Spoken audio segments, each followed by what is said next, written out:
आइए करते हैं यीशु की प्रार्थना। फिर मैंने आकाश को खुला देखा और देखा एक श्वेत घोड़ा है और उस पे सवार विश्वास योग्य सत्य कहलाता हुआ और धार्मिकता से न्याय और युद्ध करता हुआ।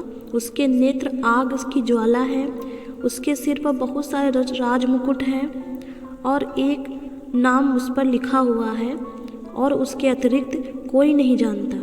वह लहू में डुबोया हुआ वस्त्र पहने हुए है और उसका नाम परमेश्वर का वचन है। स्वर्ग की सेनाएं श्वेत और स्वच्छ महीन मलमल पहने हुए श्वेत घोड़ों पर उसके पीछे पीछे चलती हैं और मुख से एक चोखी तलवार निकलती है। वह उससे जाति जाति का संहार करे। वह लौ दंड से शासन करेगा और सर्वशक्तिमान परमेश्वर के भयानक प्रकोप की मदिरा का रसकुंड रौंदेगा।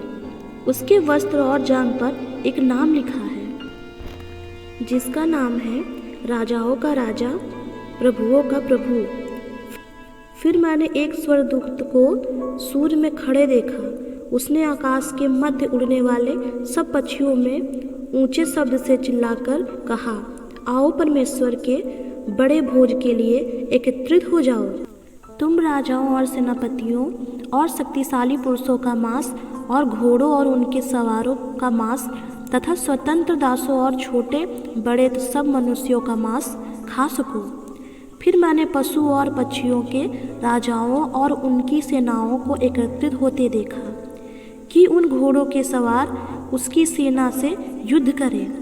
वह पशु पकड़ा गया और उसके साथ वह झूठा नबी भी जो उसको उपस्थित में चमत्कार दिखा और उनको छलता गया। उन पर पशु की छाप थी तथा जो उसकी प्रतिमा की पूजा करते थे, ये दोनों उस गंधक को दहकाती आग की झील में जीवित डाल दिए गए।